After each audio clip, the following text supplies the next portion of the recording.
Tumayo pong lahat para sa paggalang po ng salita ng Diyos. At doon po tayo sa Matthew chapter 21, verse 33 hanggang 41. Matthew chapter 21 hanggang 33 hanggang 41. Responsive reading po tayo. Tayo lahat para po sa Panginoon. Okay? So yung 33 ako po yung magbabasa, tapos kasunod po kayo. So ganito po, no? 33 sa akin, tapos sa ibang verse sunod sa inyo. So let's read. Sabi dito, Matthew chapter 21, verse 33 hanggang 41. Here another parable. There was a certain householder which planted a vineyard and hedged it round about and digged a winepress in it and built a tower and let it out to husbandmen and went into a far country. And when the time of fruit drew in, he sent his servants to the husbandmen, that they might receive the fruit of it. And the husbandman took his servants and beat one and killed another and stoned another. Again, he sent other servants more than the first, and they did unto them likewise.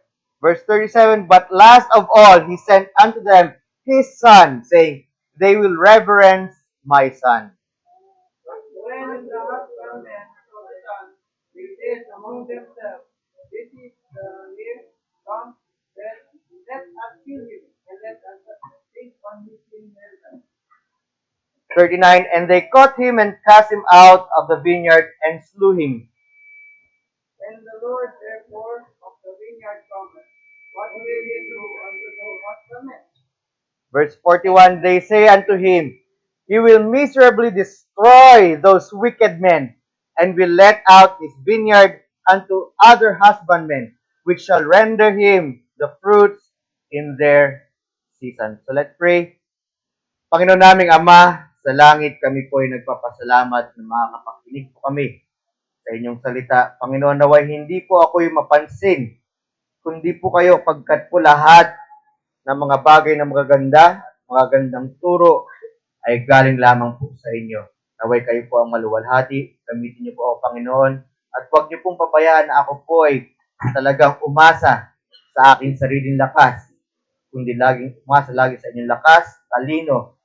And I pray, Lord, na yung bawat isa ay bigyan niyo po ng lakas na makinig lamang, hindi antukin, hindi liparin yung isip, hindi magpulitan po, Panginoon. Lahat ng bagay sa kanila, Panginoon, ay itutuon para lamang sa inyo. Panginoon, patawarin niyo kami sa mga kasalanan namin. Panginoon, tulungan niyo rin po kami na maisagawa ang lahat ng aming matutunan dito para sa inyo ng buong pagmamahal. Sa mga hindi pa po ligtas, Panginoon, naway maging paraan po ito. Kahit hindi po ito salvation message na may maligtas at ipinapanalangin po namin ito sa ngalan ni Jesus. Amen. So, upo po tayong lahat. Upo po tayo. So, dito po, meron po tayong 4 na point. Okay? Ipapakilala lang po muna natin, no? Yung 4 na point ay tungkol po sa kung sino itong mga tao na ito. Okay? 4 na karakter na naandrito po sa istorya o parabola. Ulit po, ang parabola po o parable ay tungkol po sa mga bagay o mga kwento na makamundo o naaayon po dito sa mundo na makaka-relate po yung bawat isa. Pero po, ito ay may lesson na langit na mas maiintindihan. Nung kumakailan po ang binigay po na parabola po ng Panginoon ay tungkol po dito sa bagay na ito nung binas na pag-aralan po natin na meron po dito, no? Sa mga ito, last week kung naalala niyo yung mga sabi dito, but what think you of a certain man may 2 anak? Okay, yung 2 anak, yung isa sabi niya, ayoko sumunod, ayokong pumunta doon. Hello? Ayokong pumunta doon sa ubasan para magtrabaho, magtanim. Diba? Pero nung ginawa niya, siya po ay nagsisi at nag-ayos po doon sa ubasan. Yung isa naman sabi, pupunta ako. Pero hindi naman pala pumunta. Diba? Ang pangit po ng kinalabasan. Okay, pero dito po, nagbigay ulit siya ng isang example para mas maintindihan ng mga tao. Sabi nga sa Matthew chapter 21, verse 33, another parable, there was a certain householder. Meron isa po dito magmamay-ari ng lupa. Ang ginawa niya po dito, yung householder po na ito, tawag natin dito proprietor. Para puro pilang. Pero ibig sabihin nito yung may-ari ng lupa. May-ari ng negosyo. Siya yung mayaman. Okay? Ang sabi nga dito, meron dito isang parabola ulit. Meron dito isang tao na mayaman o may-ari ng lupain. Siya po ay nagtanim ng ubasan. Ang magtanim ng ubasan po mahal. Kasi yung mga balag po ay mahal. At hindi pwede po yung balag na basta-basta na lamang ng mga buho. Kasi ang ubasan po, ito po kung di ako nagkakamali, ay 3 taon bago po mamunga. Isipin nyo na lang po pag beto o buho ang ginamit nyo doon. Maya-maya, sira na. So, ibig sabihin yung mga poste na gagamitin dito sa ubasan, dapat matibay, hindi basta-basta nabubulok. Pwedeng kahoy talaga, punong kahoy, pero hindi basta-basta nabubukbok. Nasisira. So, ang mahal po ng kanyang iginastos po dito. At ginawa niya rin po yun, siya rin po ay naghukay sa paligid. Para, sabi dito, hedge roundabout, ibig sabihin naglagay siya po ng bakod sa paligid ng kanyang mga ubasan. At pagkatapos po nun, gumawa pa po siya doon, hindi lang ubasan, gumawa pa siya ng faktorya para pigain yung ubas, magkaroon ng katas. Katasan po yung ubasan para magkaroon ng grape juice. Yun po ang ginawa niya. Ang mahal-mahal po ng grape juice pag sobrang sarap. At sasabihin ko po sa inyo, pag nakatikim na kayo ng grape juice na talagang pang-inom at bagong piga, talaga naman gustong-gusto mong inumin at inumin yung grape juice na yun. Hindi katulad ng mga tinitimpla natin o kaya nabibili na lang natin dyan sa mall o sa mga 7-Eleven na naka-tetra pack. Iba po talaga yung lasa niya. Hindi siya hinahaluan ng asukal, pero sobrang sarap. Okay, di ko alam kung ano yung juice na gustong-gusto nyo na pag nakakita kayo sa puno ay talagang pipigain. Tayo dito, may mga taniman tayo, katulad niya, may maraming manggahan dyan. Pero wala po silang factory para gumawa ng mango juice o mango juice. Wala silang ganun. Ito mayaman, gumawa pa siya ng kanyang pabrika ng paggawaan ng juice. So, ibig sabihin, pinaggastusan niya ito, pinaghirapan niya ito para sa mga bagay-bagay. Pero may kita nyo, ganyan po yung Diyos Ama eh. Napakabait. Sa 1 Chronicles chapter 29 verse 11, lahat ng mga bagay dito sa mundo pagmamayari. Sabi, Thine, O Lord, sabi, sa iyo, O Panginoon, is the greatness. Sa inyo ang kadakilaan. Ibig sabihin dito, yung lahat ng mga kadakilaan ay galing sa Diyos. And the power, lahat ng kapangyarihan ay sa Kanya. Hindi ito sa atin. Okay? Kapag tayo ay dakila, wag mo sabihin, galing ako, kaya may kanta tayo na, To God be the glory, great things He has done. Diba? Praise the Lord, let the earth hear His voice. Tapos sa susunod, praise the Lord, let the people rejoice. Tapos, ano ba yung chorus nun? To God be the glory. Ibig sabihin, to God be the glory. And we praise the Lord. Okay? Sabi dito, lahat sa inyo ng kaluwalhatian. Yung gloria kasi kasikatan yan, isa yung ibig sabihin. Sa iyo lahat ng kasikatan. Ikaw yung pinakadakila, sa iyo lahat, Panginoon. Ikaw na po. No? Sa Diyos lahat yan. At lahat ng victory, ano yung victory? Pagkapanalo. Panalong-panalo po yung Diyos Ama. Kaya pag tayo sinasabi natin, ako lang, may mali tayo. Pag sinabi natin, meron tayong nagawa na maganda, magaling ako, yan, tayo kasi lahat po ay galing sa Diyos Ama lahat yan. Galing po lahat yan sa Diyos. Sabi ito, and majesty. Ano yung majesty? Yung talagang mataas ang kanyang posisyon. Pag tiningnan mo yung Diyos Ama, ibig sabihin, uy, high talaga. Siya lahat yan. Sa kanya lahat yan. Ibig sabihin, majesty. For all that is in heaven and in earth is thine. Ang sabi dito, dahil lahat ng nasa langit at naandrito sa lupa ay sa iyo. And thine is the kingdom. Sa iyo rin ang kaharian. Sa iyo rin ang kalangitan, yung kaharian doon sa langit. O Lord, aking Panginoon, and thou art exalted head above all. Sabi, ikaw ang itinataas. Sino ba itinataas nyo pag kayo may nagagawa? Bakit ba tayo nagpapasikat? Kadalasan pag hindi pa tayo ligtas, bakit tayo nagpapasikat para tayo yung mapansin? Pero dapat hindi. Yung Diyos Ama dapat yung mapansin dahil sa po ang may pagmamayari ng lahat. Amen? Siya po, sa Kanya, lahat ng pagpupuri. Wag na wag tayong kukuha ng pagpupuri. Pero dito po, sinasabi yan, at dito rin po, yung proprietor ang sinabi, ang Diyos ang naghirap sa lahat ng bagay. Kaya ang hirap sa atin, pag tayo ay nagiging mayabang. Siyempre, magaling ako. Normal na naririnig natin yan, pero ang pangit pala. Nagkakasala pala tayo sa Diyos pag ganun tayo. Diba? Yung pride na yan, yan din yung nagpapahirap. Sabi niya, pride cometh before destruction sa Proverbs. Ibig sabihin, sa yabang mo, dahil sa sobrang yabang mo, ano yung bago pagkaroon ng pagkasira ng iyong sarili? Ang yabang mo.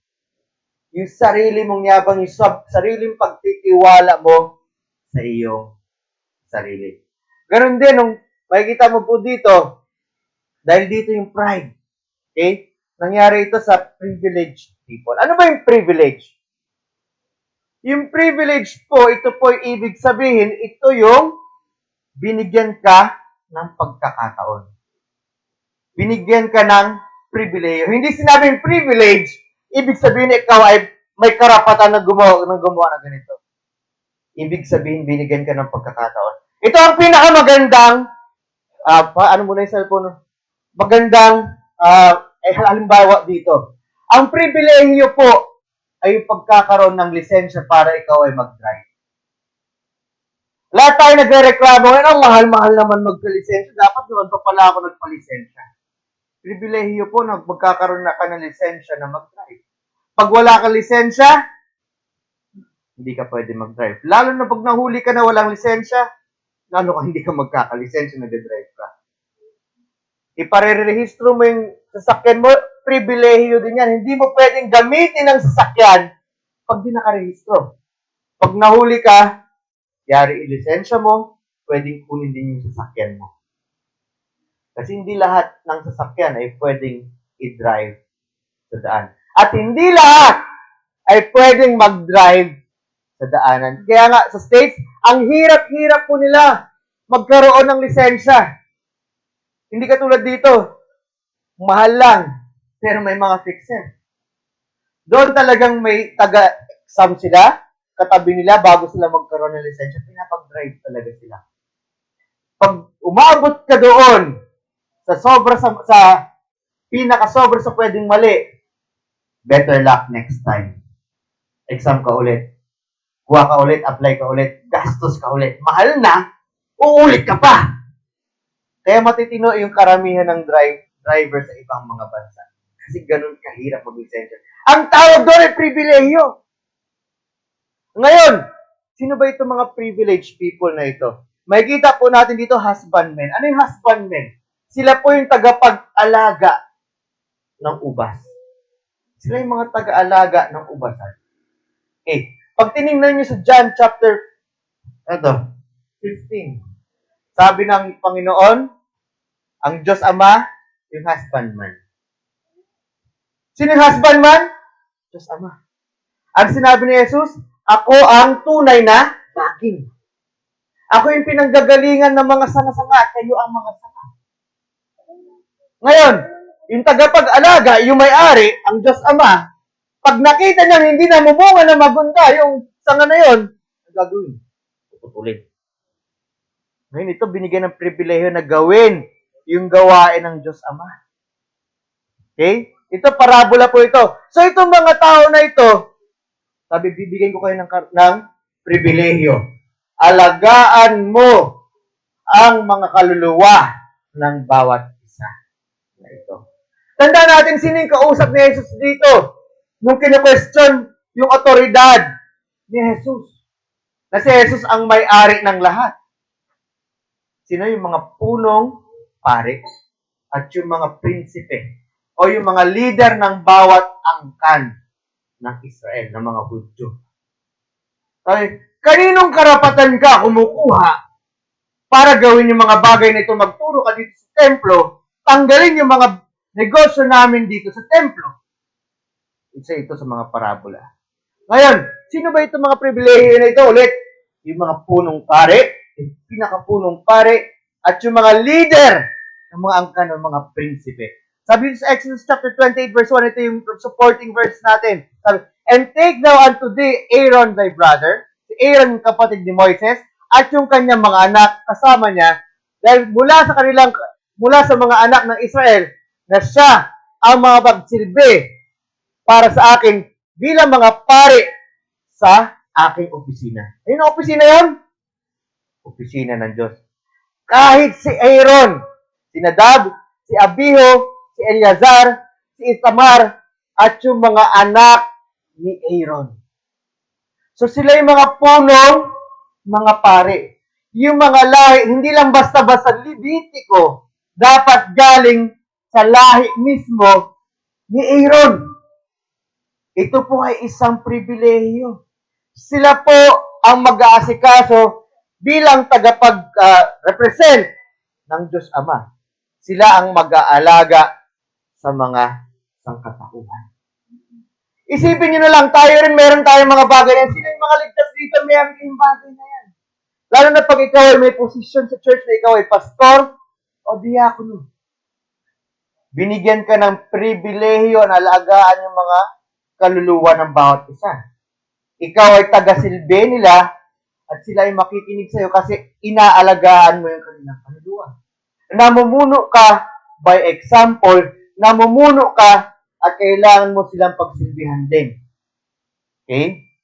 Yun po ang pagiging leader in a biblical way. Kaya sila susunod sa'yo kasi alam nila, tinutulungan mo rin sila.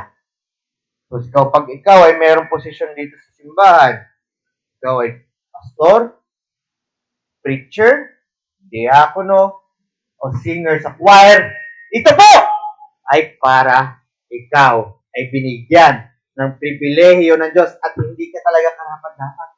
Pero binigyan ka ng karapatan. Hindi ako karapat-dapat magtayo dito. Binigyan lang ako ng pribilehiyo ng ating, sino? Panginoon. Amen? Kaya nga sinasabi ko po lagi sa inyo, pag hindi po ayon sa Biblia yung aking itinuturo dahil tayo po ay nakabase sa Biblia, huwag niyo pong sundin. Amen? Dahil tayo po ay sumusunod hindi sa tao, kundi saan? Sa Diyos. Amen? Amen. So ito, pribilehiyo po ito.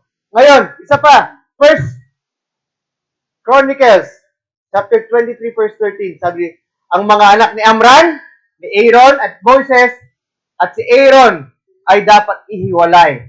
Bakit siya kailangan ihiwalay? Para siya ay talagang, siya po ay linisin para sa mga hello? Ano yung holy things? Pinakabanal na mga bagay. At ang kanyang mga anak habang buhay. Para sila po ang magsunog ng mga kamanyang o insenso para sa Panginoon. Para magsilbi para sa Panginoon. At para basbasan ang pagpurihan ng kanyang pangalan magpasawalang hanggan. So yun po, napakalaking pribilehiyo yan. Ngayon, pero sa pagiging pastor, bawat isa sa atin na Kristiyano. Sino yung mga Kristiyano? Ibig sabihin ng Kristiyano, mga tagasunod ni Jesucristo. Talaga bang sumusunod kayo kay Jesucristo? Binibigyan tayo ng pribilehiyo para mag-soul winning. Para ipagkalat ang ebanghelyo unang-una sa lahat sa paggawa. Ang inyong kilos ba ay ayon sa Biblia? O mamaya pag wala na kayo dito sa harap ng bawat isang church members, ay ang inyong kilos ay mas basura pa sa mga hindi nananampalataya sa Diyos. Huwag sanang ganun. Pero dapat yung action natin ay masasabing, bakit nag-iba yung ugali ni ganito? Kasi siya ay nananampalataya sa Diyos. Dahil siya ay Kristiyano. Dahil sinasabi niya siya ay Baptist. Pero ang pinaka-importante doon, sinasabi niya, Panginoon na kasi si Jesucristo. Dapat sinasabi mo sa iyong sarili, lagi-lagi, binigyan ako ng pribilehiyo ng Diyos na maging anak niya. Kaya gagawin ko ang lahat para sa Kanya. Amen? Hindi para sa aking sarili. Kaya kapag ikaw, at sinabi sa Biblia, inuutusan tayong lahat na dapat tayo ay ipamahayag o ipahayag ipagkalat yung mabuting balita o yung ebanghelyo o yung gospel, dapat sinasabi natin sa tao yung gospel. Ano yung gospel? Kung paano si Kristo ay namatay sa kasalanan ng mga tao, inilibing at binuhay ng muli at siya ay buhay magpasawalang hanggan. Ibig sabihin, ipamahagi mo sa tao paano sila maliligtas. Paano nila matatanggap si Kristo bilang kanilang Panginoon. Nagagawa niyo po ba yan? Sinasayang niyo po yung pribilehiyo. Baka kasama po kayo dito. Kasi ang problema po dito sa mga taong privilege na ito, sinasayang po nila ang kanilang pribilehiyo. Anong ginawa nila? Sa verse 34 po, nagpadala ng mga taga-silbi. Itong may-ari ng lupa. Ano nangyari nung binigay yung taga-silbi? Ginawa po ng mga binigay ng pribilehiyo, itong mga husbandmen, itong taga-alaga ng ubasan, ay pinatay yung mga taga-silbi ng may-ari ng lupa. Tandaan po natin yung Panginoon po natin. Pag sa po ay mayroong mga taga-silbi, ang turing na po sa mga yun ay tunay na mga anak. Pero po, pinatay ito ng mga taga-silbi. Di ba sa noon? Bakit kailangan pumunta doon? Kasi kailangan niyang tanggapin o makuha yung mga bagay na para sa Diyos Ama. Yung mga fruits. Ibig sabihin, ibabalik nila yung porsyento ng may-ari ng lupa. Kumbaga, kung sa atin dito, pag meron nagtatanim ng palay dito, meron ditong labanan na tawag dun ay singkapat. So, yung singkapat doon sa nagsasaka. Yung natira doon ay doon sa may-ari ng lupa. Kaya ang ginagawa po dito ng mga magsasaka para sa ubasan, imbis na ibalik nila yung pao doon sa may-ari at pinadala na may-ari yung mga taga-silbi niya para hindi sila magbayad dahil sila po ay naging madamot, pinatay nila yung mga taga-silbi. Pangalawang beses sa verse 34 or 35, dala na naman siya ng mga taga-silbi niya. At yung mga taga-silbi na ito, loyal sa Panginoon, mamaya pag-uusapan natin. Noong pinadala niya yung pangalawang taga-silbi niya, ang dami, mas marami pa. Anong ginawa ng mga nagsasaka doon sa ubasan? Na sobrang damot nila, pinatay na naman nila yung mga taga-silbi. Alam niyo po, kahit sabihin natin tayo po, hindi tayo umapatay ng mga taga-silbi. Pero po yung ugali natin, kunyari, hindi ka paligtas o ligtas ka man, tapos pinagsibihan ka ng isang sa mga anak ng Diyos, o yung mga talagang tunay na ligtas, tapos ikaw ay galit pa. At yung galit mo ay hindi yung galit na normal, yung talagang gusto sana mamatay na to, yung talagang hindi ka marunong magpatawad. Ganun po ang ginagawa mo, pinapatay mo po yung taga-silbi. Okay? Ganito po rin po ang ginagawa ng mga Hudyo at mga Israelita noon. Nung ang Diyos ay nagpadala ng taga-silbi, pinapatay nila. Pero mamaya, banggitin natin ibanggitin po muna natin kung sino yung mga taga-silbi, yung mga propeta. Okay? Kasi dito, privileged people. Okay, propeta. Tapusin muna natin yun, tapos babalik tayo sa point number 2. Kasi yung pinakapangalan po ng ating is wasted privilege. Sinayang na pribilehiyo ng mga tao. So ito mga prophets, ito yung servant. Sila yung taga-silbi. Sila yung talagang binigay yung kanilang buong buhay para sa Panginoon. Naintindihan ba yan? Kayo po, binigay niyo po ba yung buong buhay niyo para sa Panginoon? Pag amen po, ibig sabihin, taga-silbi kayo ng Panginoon. Ibig sabihin, wala kayong karapatan sa sarili niyo kahit sa hiningan niyo. Pag sinabi ng Panginoon sa'yo na, huwag kang huminga! Hindi kayo hinga. Pero hindi ganun po kasama yung Panginoon. Siya po, tingin niya sa atin, mga anak na tayo. Diba sa John 1:12? For as many as receive Him, to them gave He power to be the sons of God, even to them that believe in His name. Okay? So dito, sa Luke chapter 13, verse 34, sabi dito, O Jerusalem, na pumapatay sa mga propeta, at binabato niyo sila kung sino yung mga pinadala ko para sa inyo. Gaano kadalas na kayo po ay aking tinitipon, parang isang inahing manok na iniipon yung kanyang mga sisiw sa ilalim ng kanyang pakpak. Pero ayaw ninyo. Yung mga taong matitigas yung ulo, di ko alam kung ligtas kayo o hindi. Pag ayaw nyo sumunod sa Panginoon, ganun po tayo. Ayaw natin. Pero ito, yung sinasabi dito, gusto ko ipunto po dito, ito yung mga propeta. Yung mga taga-silbi, ito yung mga taga-silbi na pinapadala ng Panginoon, yung mga propeta. Isa pang, para maliwanag, Matthew chapter 5 verse 12 sabi, magsaya kayo! At magsaya kayo ng sobra-sobra, sabi ganoon. Dahil dakila ang inyong mga pabuya doon sa langit. Dahil pinahiya ang mga propeta bago sa inyo. Ibig sabihin, kausap niya yung mga taong ligtas na. Kasi tayo rin po ay katulad ng mga propeta na pag tayo ay ginagawa natin yung kagustuhan ng Diyos, ay ayaw ng mga taong magsama. Ayaw ng mga taong hindi paligtas. Minsan nga kapatiran na natin, ayaw pa nila. Okay? Ayaw ng ating balat. Naintindihan? Ganon kasama. Tingnan nyo ang Diyos Ama, pinadala niya yung mga taga-silbi niya para pangalagaan tayo. Para bigyan tayo ng mga pag-aaral, para tayo ay makapunta doon sa langit. Para hindi tayo maparusahan dito. Para hindi po tayo mapahirapan dito. Amen? Ganon din po yung parabola na ito. Kaya katulad nito, kunwari, ikaw ay may sakit. Tapos ikaw ay taga-bundok. Taga-bundok ka. Wala kang pera para bumaba ng bundok. Wala ka rin sasakyan. Pero ang ginagawa ko ng hari, nagpapadala sa ng mga dekalidad na doktor. Pinakamagaling na doktor para umakyat sa bundok. Para gamutin ka. Tapos ikaw na may sakit. Sabi mo, ay, ayoko yan. Mas alam ko pa dapat paano ako gumaling. Di ba nakakainis yun? Samantalang ibang tao sa ibang bundok o sa ibang mga kabundukan na yun, pag may dumating na mga doktor, ay tuwang-tuwa sila. Ay, salamat. Nagpadala kayo ng doktor dito, may dala pang gamot na dekalidad para kami ay maggamot. Katulad dito, kunyari si Daida, nahihirapan sa buhay yan. May sakit. Ang mahal, magkano po yung gamot ninyo? Yung inhaler pa lang. Magkano po? 100?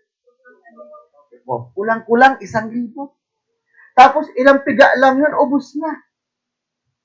Tapos pag may dumating po kayo sa libre, mas maganda pang gamot, gagamitin niyo po. Pag may libreng doktor na talagang dekalidad, tatanggapin niyo po yung advice niya? Siyempre. Ikaw, mayabang ka. Ayaw mo. Pinatay mo pa yung doktor. Maayos ba yun? Hindi ba nakakainis siya? Sabi, ano ba to? Kulang-kulang yata isip nito eh. Bakit niya papatayin doktor? Nandun na nga yung doktor, ba't niya nalang pabayaan? Papatayin niya. Hindi ba? Pero ito yung mga taga-silbi na ito, ready sila para sa Panginoon. Kayo ba, taga-silbi pa kayo talaga ng Panginoon? Ready pa kayo sa mga paghihirap sa buhay para sa Panginoon? Kasi meron nga isang kanta that this world is not my own, I'm just passing through. Kaya nga, I'll fly away. When I die, hallelujah. When I die, mamamatay ako, hallelujah. Anong kanta yun? I'll fly away. Kasi alam natin, di ba? Promotion na natin para pumunta doon sa kaharian ng Diyos. Kasi alam mo, ligtas ka. Alam mo, dahil sa pamamagitan ng pananampalataya, dahil sa ginawa ng Panginoon para sa atin, ikaw na nananampalataya sa Diyos. Alam mo, pagkatapos ng buhay mo dito, doon ka na sa kaharian ng Diyos kung nasaan yung ating Panginoong si Yesu Cristo. Kaya nga pag I'll fly away, oh glory, I'll fly away in the morning when I die, hallelujah, by and by, I'll fly away. Di ba yung talagang mula sa puso mo? Hoy, lilipad ako doon sa langit pagkatapos ng buhay ko dito. Kaya walang takot itong mga taga-silbi ng Panginoon. Amen? Pero ginagawa ng mga ibang mahal ng Diyos, pinapatay sila. Tapos sa ginawa ng Diyos, dinala niya yung prinsipe. Kasi prinsipe, ibig sabihin yung anak niya. Yung prinsipe, katulad dito sa Matthew chapter 20, sa last verse po ng ating, sabi dito, hindi pala, sa verse 39, and they quote, sabi dito, 36, 37, so 37, but last of all, uli sa lahat, He sent unto them, Matthew chapter 21, verse 37, pinadala niya po sa kanila ang kanyang anak. Okay? Sabi dito, pinadala niya sa kanila ang kanyang anak. Sabi niya, sigurado pag anak ko na, yung prinsipe, ang ipapadala ko dito sa mga magsasaka o yung binigyan ko ng karapatan para alagaan ang aking ubasan, ay gagalangin na siya yung reverence ko. Ibig sabihin, gagalangin na yung aking anak. Ngunit, nung dumating po yung anak, yung mga tagapag-alaga ng ubas, sinabi nila sa kanilang sarili, ito na yung prinsipe, yung tagapagmana nitong ubasan na ito. Sabi dito, tara! Patayin natin siya. At kunin natin ang kanyang mana. At anong ginawa nila? Hinuli nila yung anak, tinapon siya sa labas ng ubasan, at nung nasa labas na ng ubasan, sabi dito sa verse 39, pinatay nila yung prinsipe mismo.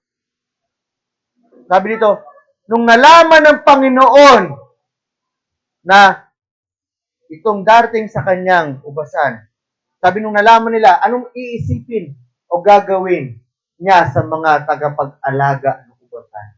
Ang sabi ng mga Pariseo, sigurado sisirain niya yung mga masamang tao na ito.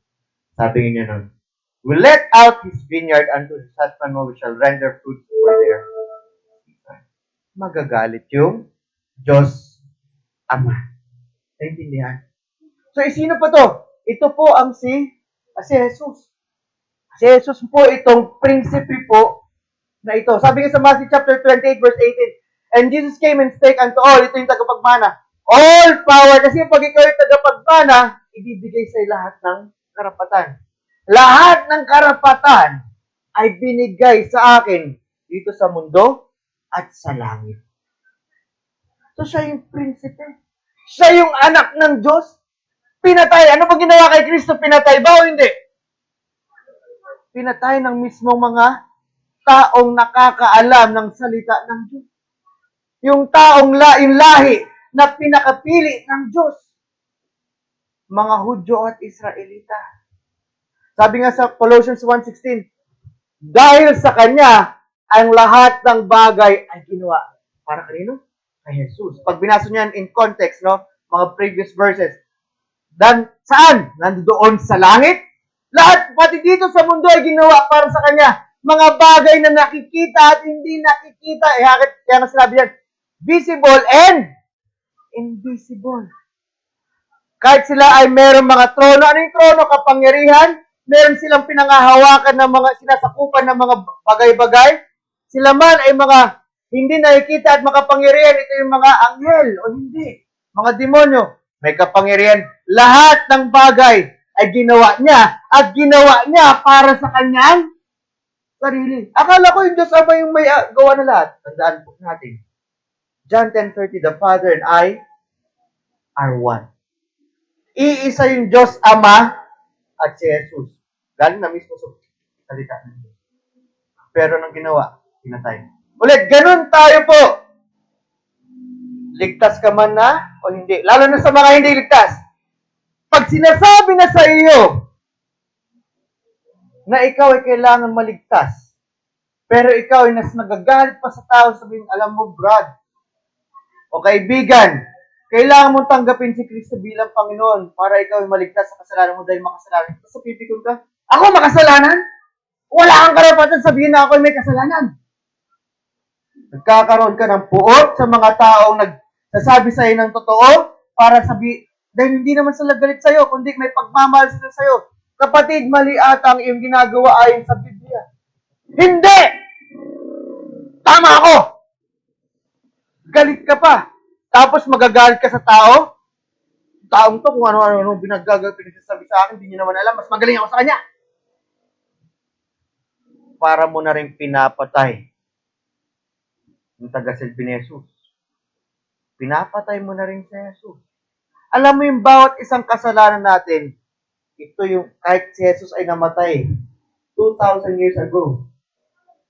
Iyon yung kasalanan na nagbigay ng paghampas, pagputol ng koronang tinig sa Diyos. Kasalanan din natin yung nagpako sa ating Panginoon. Sa krus.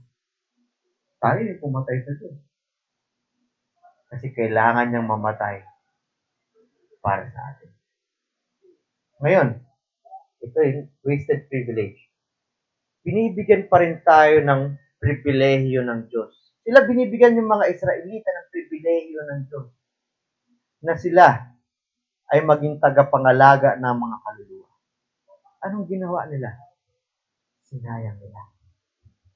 Isipin mo, magkakaroon ka ng posisyon ng mga bagay na hindi karapat dapat gumawa. Dahil ito ay gawain ng Diyos, tapos sasayangin mo. Matutuwa ba ang Diyos dyan? Hindi po. Kaya pag ikaw ay binigyan ng isang bagay na hindi ka karapat dapat gumawa, pero binigyan ka ng karapatan gumawa, matutuwa ka ba? Gagawin mo ba to? Amen? Amen. Sana mula sa iyong puso. Amen, Lord! Salamat po! Gagawin ko na ito kasi hindi ako karapat dapat para dito. Ako po ramdam ko kung gaano ako na hindi karapat dapat na nagsasalita sa inyong harap. Mas marami pang karapat dapat sa inyo magsalita dito. Isipin nyo bago po ako maligtas, may asawa ko. Ang ginawa ko sa asawa ko, dami kong babae. Diba? Nahiwalay ako sa asawa ko. Kaya dati hiyang-hiya ako maging pastor. Pero nilagay ako ng Diyos. Pero salamat sa Diyos, hindi ako yung nagbago sa akin. 2 Corinthians 5:17. For any be in Christ, he is a new creature. Behold, all things has passed away. Behold, all things has become new. Binago ako ng Diyos. Pero hanggang ngayon, habang nandito ako sa mundo, pinagdurusahan ko pa rin yung ginawa ko. Kasama ko ba asawa ko? May asawa ba ako ngayon na kasama? Hindi. Ang hirap kaya maging pastor na walang kasama, na walang katuwang. Hindi para maging katulong, no? Kundi katuwang. Ang bigat kaya pag may problema. Pero salamat sa Diyos, nandiyan ni Diyos. Pero mas maganda pag may helpmate ka. Hindi katulong ibig sabihin may katuwang ka sa mga bagay-bagay, may partner ka. Kasi yun ang gawain ng Diyos. Kaya ngayon mag-asawa, sabi, blessed is the man who findeth a wife. Kapag may asawa yung babae at lalaki, mag-asawa kayo, blessed kayo. Kasi nagtutulungan kayo sa isa't isa. Yung lalaki, dapat maging blessed din kayo. Siyempre, babae, hindi kayo yung pinuno ay lalaki. Kasi nandiyan yung babae para magtutulong sa'yo. Tutulungan ka rin, mamaya mali yung decision mo eh. Pares rin kayo nagbabasa ng Bible. Pero balik po tayo dito.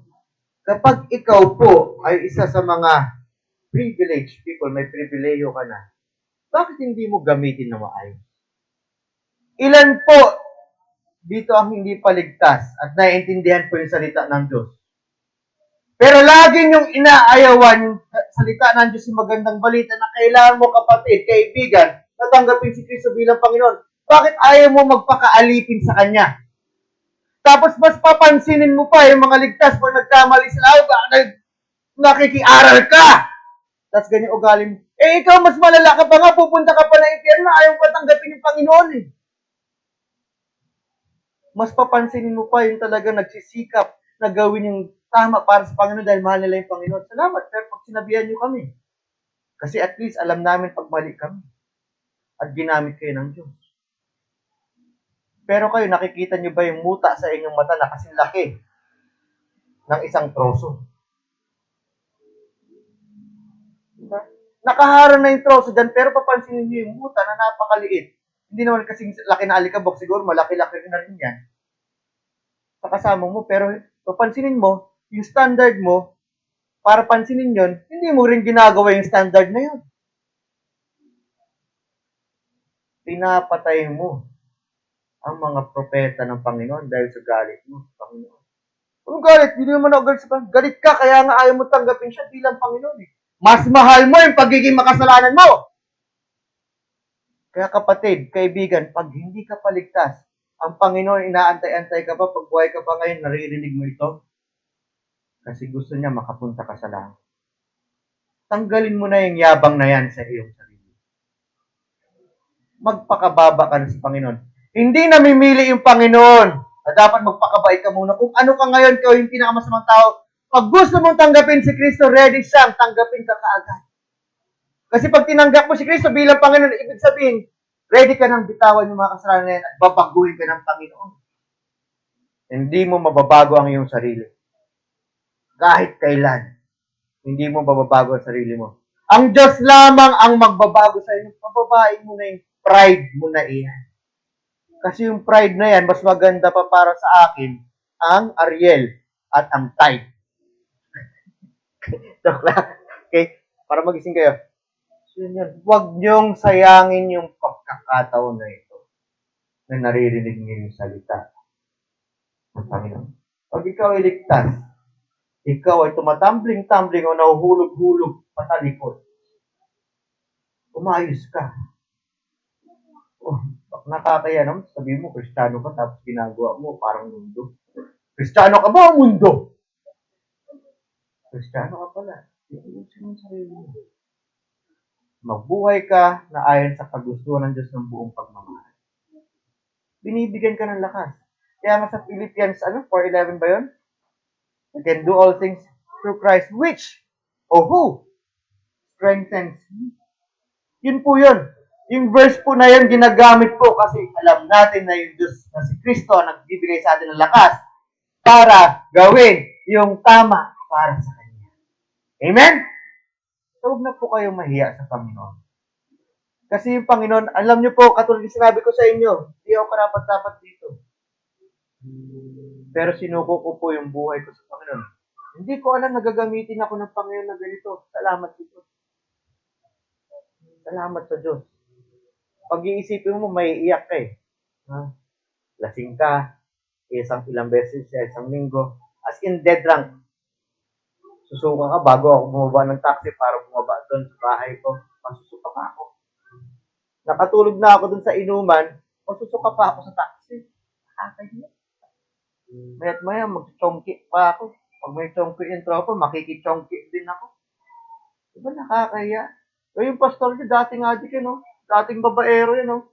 Ang hilig sa babayaran na babae rin yan dati, oh. Yan ba yung pastor mo? Diba? Pero salamat sa Diyos, binago ako ng Diyos. Kasi yung Diyos walang pinipili, basta talagang tunay na mananampalataya sa Kanya, papaguhin ka niya. At pag ikaw ay mananampalataya, dapat naaalala mo ito lagi, gaano kababa, galing ka sa Imbornal, galing ka doon sa, ano ba yung tawag doon? Sa Poso Negro. Inahon ka ng Diyos sa Poso Negro at iningat ka doon. Kasama niya, sabi niya, anak, dito ka sa kaharian ko. Pero bago yan, gusto ko iparamdam sa iyo yung gawain ko. Ibigyan kita ng pribilehiyo na gawin yung gawain ko dito sa mundo. Alam ko mahirap, pero para sa iyo to. Kasi ikabubuti mo ito. Pwede kang patayin, pwede kang torturin, pero ganun din sa akin. Kasi ikakaganda nito. Sabi nga, all things work together for good for those who love God. Romans 5:8 ba yun? Tama ba? Okay? So yun po, pag hindi ka paligtas, inaanyayahan ka ng Panginoon. Halika na. Gusto ko itang gawing anak. Turing mo sa akin, Panginoon mo ako, pero gusto ko itang maging anak. Manampalataya ka lang sa akin. So pag ikaw hindi paligtas, sino dito yung gusto maligtas? Ibig sabihin mo maligtas sa akin, amen. Tanggapin niyo na si Kristo bilang Panginoon. Pag mula sa inyong puso, sabihin mula sa inyong puso, Lord, alam ko makasalanan ako, tanggapin niyo ako bilang inyong tagasilbi. Sabihin ng Panginoon, hindi ka dito. Bibiyasan kita ng parang anak ko. Kasi tuturing talaga kitang tunay na anak. Pag ikaw ay ligtas na at marami ka pang pagkukulang, sabihin mo, Lord, hindi ko po kaya. Ang dami kong dahilan, sabihin ko, hindi ko kaya. pero binibigyan mo na po pala ako ng lakas. Sinasayang ko yung mga pribilehiyo na ito. Bakit? Hindi mo sabihin sa Panginoon, Lord, gagawin ko na ang lahat para sa iyo. Gawain mo pa pala ito. Alam nyo, ang dami sa atin gusto maging presidente, gusto maging sikat. Para sa Panginoon lahat yan ang napag-aralan natin ngayon. Sa first point natin. So bakit hindi na natin gawin? Pag naging sikat ka, sabi mo, to God be the glory. So let's pray. Bow our heads po, pikit po tayo sa mga hindi ligtas. Lord, pag ikaw hindi ligtas, i-guide kita sa prayer.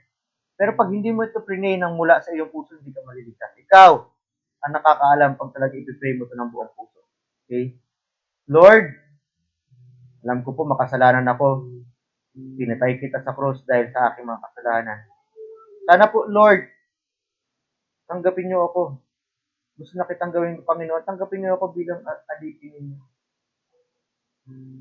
At pag dinasal niya ng bilang totoong totoo, ibig sabihin gusto niyo nang gawin yung tama sa Panginoon, kayo ay maliligtas.